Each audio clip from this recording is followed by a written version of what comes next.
Okay, my name's Mark Farley and I'm life member number 9.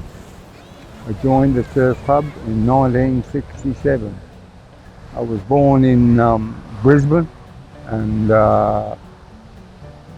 I spent most of my teenage years coming up and back to the Surf Life Saving Club here.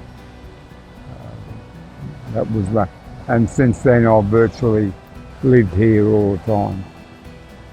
Occasionally gone away to do a job or something and then come back at a later time. But yeah, I've never lost contact with Dicky Beach Surf Club. I was a hard rock miner, worked underground, very hard work. Obviously you can see by all the injuries I've suffered, it's a pretty unforgiving industry. I wouldn't advise it, but any young man, it's sort of not the thing to do.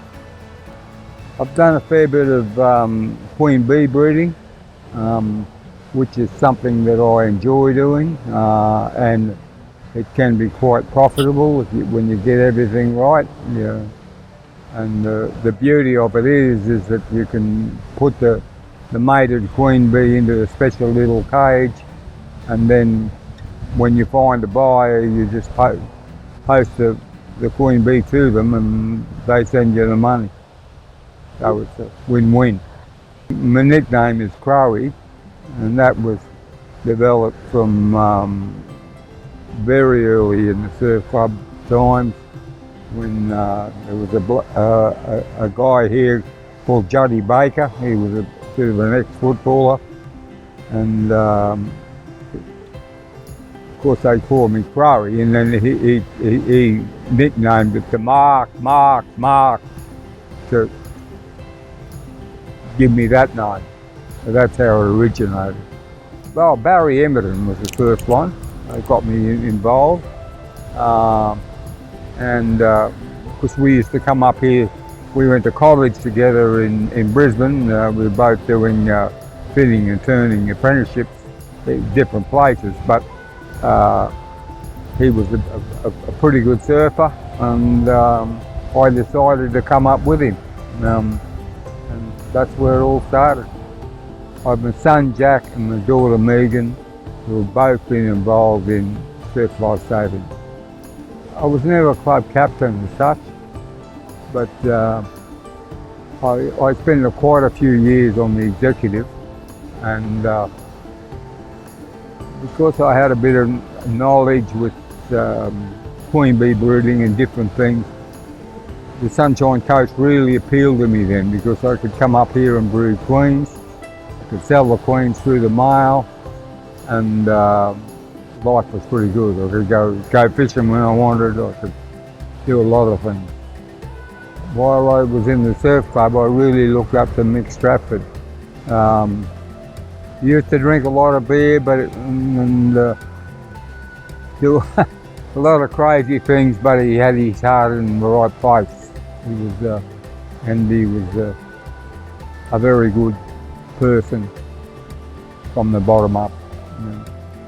I was president of the surf club for 2 seasons. I was also very interested in surf boat rowing and doing patrol. When I was nominated for life membership, I was nominated by Josh Hopkins. I was very proud and continue to be proud. It's an honour that once you do something really crazy, then they're going to take it off you, and you get to meet a lot of people. Your opinion is taken properly. Like if you say, no, I don't think that's the best way we can do this, why don't we try doing this? You'll find all members will follow you, and they'll say to you, no, we can't do it this way because of such and such and such and such. Or they'll say, yeah, that's a better idea, and they'll adopt it. Obviously, fundraising is a very important part of the management strategy for surf life saving clubs these days. and especially so with introduction of gaming machines. There was a few hard times in the beginning, but once we got it all sorted out right, it was like a dream come true. Like it was just, and still is, a good average income continuously. And if anybody knows anything about any businesses, that's the essence of a good business. If you're waiting for money from Joe Bloggs down the road and you're not paying somebody else, that's no good. You know. While I was club manager, I helped introduce poker machines to the club.